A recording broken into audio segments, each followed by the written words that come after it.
यह कहानी है दो बहनों की। दोनों बहनों में बड़ा प्यार था। एक का नाम बुद्धि था, दूसरी का नाम था भाग्य।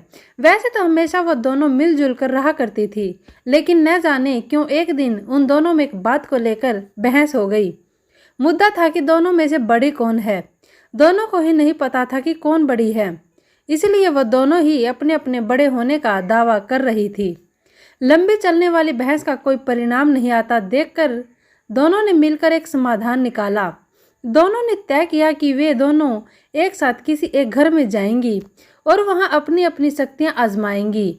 जो बड़ा होगा वह जीत जाएगा। दोनों चलते चलते किसान के घर तक आ पहुंची। इस किसान के घर में उसके दो बेटे रहते थे। दोनों ही किसी परीक्षा की तैयारी कर रहे थे। दोनों बहनों ने तय किया कि वे दोनों एक भाई को अपनी शक्तियां देंगी और जिसकी भी शक्तियों की मदद से जो भाई परीक्षा में अच्छे से पास हो जाएगा, उस बहन की शक्तियां और वह बहन बड़ी साबित हो जाएगी। बुद्धि ने अपनी शक्ति किसान के बड़े बेटे को और भाग्य ने छोटे बेटे को दी। अब बड़े बेटे को बुद्धि की कृपा की वजह से पढ़ाई में काफ़ी मन लगता, इसलिए वो घंटों तक पढ़ता रहता। किसान का छोटा बेटा, जिसके ऊपर भाग्य ने अपनी कृपा बरसाई, वो बिल्कुल पढ़ा नहीं था।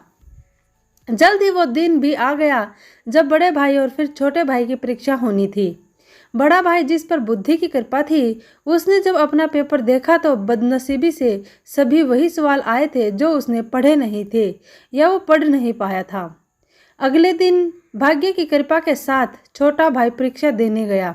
भाग्य उसके साथ था, इसलिए उसके पेपर में सबसे आसान प्रश्न पूछे गए थे, लेकिन सब व्यर्थ था क्योंकि उसने कुछ भी नहीं पढ़ा था। वो पछताने लगा और सोचने लगा कि उसने थोड़ी सी भी बुद्धि पढ़ाई में लगाई होती तो आज वो आसानी से पास हो जाता। इस तरह बिना भाग्य के किसान का बड़ा बेटा और बिना बुद्धि के किसान का छोटा बेटा परीक्षा में फेल हो गया।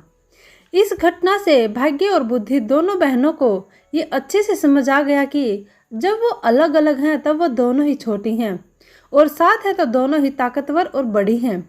बड़ी ही सरल बात यह कहानी हमें सिखाती है कि हमें भाग्य और मेहनत दोनों को ही अहमियत देनी चाहिए।